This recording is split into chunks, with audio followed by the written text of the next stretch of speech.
Mga tol, sinisira daw ang imahe ng ating sandatahang lakas. Ayon yan mga kapatid dito kay Rear Admiral Roy Vincent Trinidad, no, na ginagawa ng ilang individual dito sa Pilipinas. Yun ang nakakalungkot mga tol kasi kapwa natin sila Pilipino, kapwa natin kababayan na dapat sama-sama tayong ipinaglalaban yung ating soberanya. Pero ang nakakalungkot, sila pa mismo yung gumagawa ng mga bagay na to. Sabi rito mga tol, halos pareho ang estilo ng pagpapakalat ng maling impormasyon ang Chinese Communist Party at ng ilang individual sa bansa sa layuning siraan ang sandatahang lakas ng Pilipinas. Anong mangyayari kasi mga tol kapag siniraan nila yung sandatahang lakas ng Pilipinas, kapag nasira nila yung moral? Unang-una syempre, babagsak depensa natin. 'Di ba? Mawawalan ng tiwala ang taong bayan sa ating mga kasundaluhan, 'di ba? So ano pa ngayon ang mangyayari sa ating bansa, 'di ba? Yun yung mga layunin nila mga tol, kaya nila ginagawa yung mga ganyang mga bagay eh. So yan ay pahayag ni Rear Admiral Roy Vincent Trinidad. Napapanoorin natin ngayon at bibigyan natin ng reaction and commentary. Samahan ninyo ako mga tol, bilang mga Pilipino, dapat aware tayo sa mga ganito. Kasi lahat tayo may access ngayon, no, sa social media, sa internet. Baka isa sa mga pinapanood ninyo, hindi nyo namamalayan, ang layunin na pala nun isirain ang ating hukbo. Tapos kayo naman naniniwala agad kayo, di ba? So ano na mangyayari sa atin? So itong balitang to mula rito sa UNTV News ha. Samahan niyo ako mga kapatid. Bago natin to simulan, huwag niyong kalimutan mag-subscribe. Click niyo na rin ang notification bell para ma-notify kayo whenever na may mga bago tayong reaction video tulad nito. At sa mga nanonood naman sa Facebook page, yan, huwag niyong kalimutan mag-follow and like. Maraming salamat sa lahat ng mga bago nating kaibigan na nakasubaybay, no? At huwag na natin patagalin pa. Panoorin na natin to. What is clear here is it's the same methodology, the use of disinformation or malign influence, whether in the maritime domain by the Chinese Communist Party or by some groups of our MUP retirees. Pareho umano ang pattern na ginagamit ng Chinese Communist Party at ng ilang individual sa bansa na nais sirain ang reputasyon ng sandaang lakas ng Pilipinas. Diba? Pareho ang pattern na ginagamit ng CCP, no, at ng ilang grupo o individual dito sa ating bansa para sirain ang reputasyon. Pag sinabi kasing reputasyon mga tol, kasama na doon yung pagtitiwala ng sambayan ng Pilipino sa ating hukbo.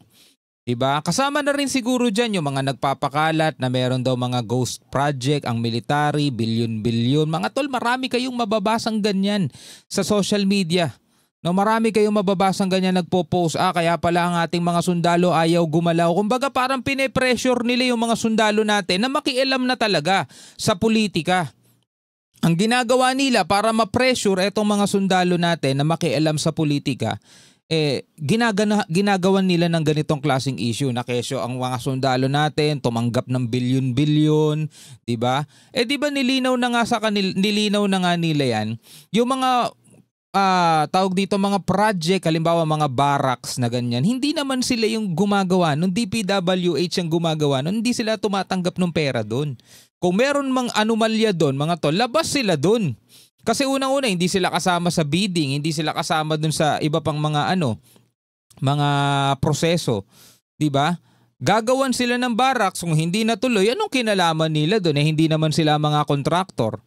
No, ipinabigay sa kanila yung mga ganong klaseng issue mga tol, na kesyo tumanggap daw ang mga general kaya hindi sila nakikialam sa awayan ng politika rito, di ba?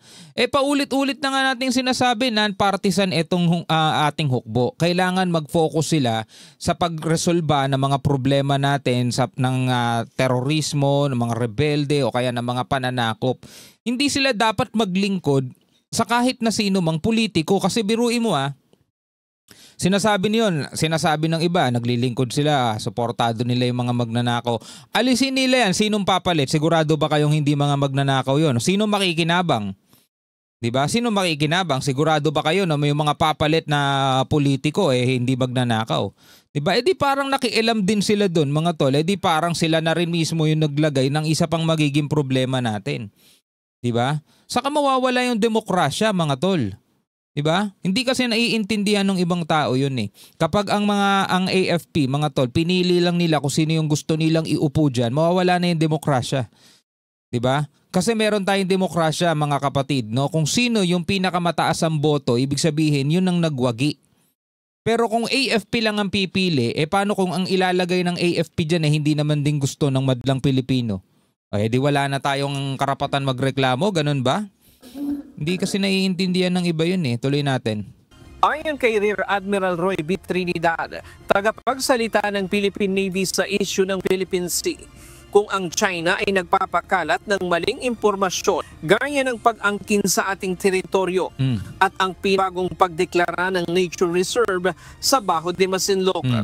Ito rin ang estratehiyang ginagamit ng ilang individual sa bansa. The Chinese Communist Party uses this information or malign influence to advance their illegal claims in the West Philippine Sea.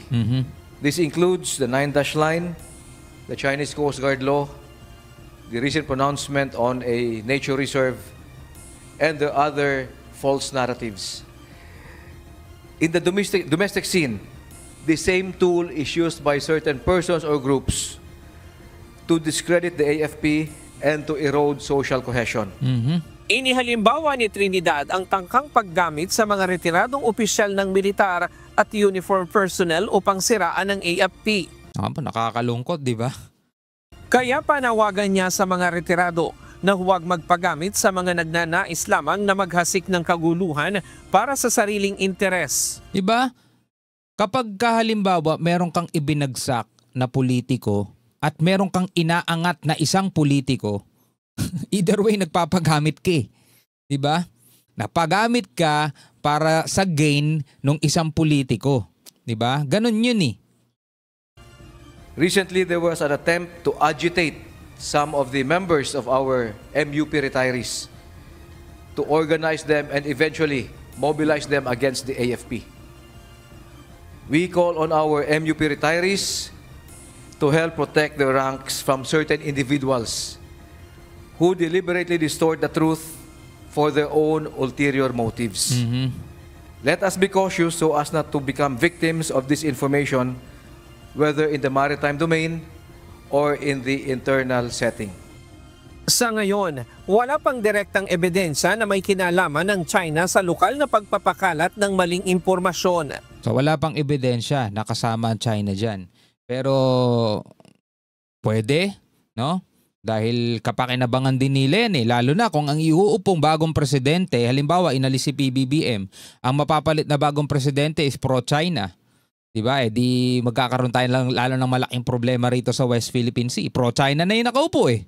Mariin namang itinanggi ng AFP ang kumakalat na issue na umano'y banta ni Pangulong Ferdinand Marcos Jr.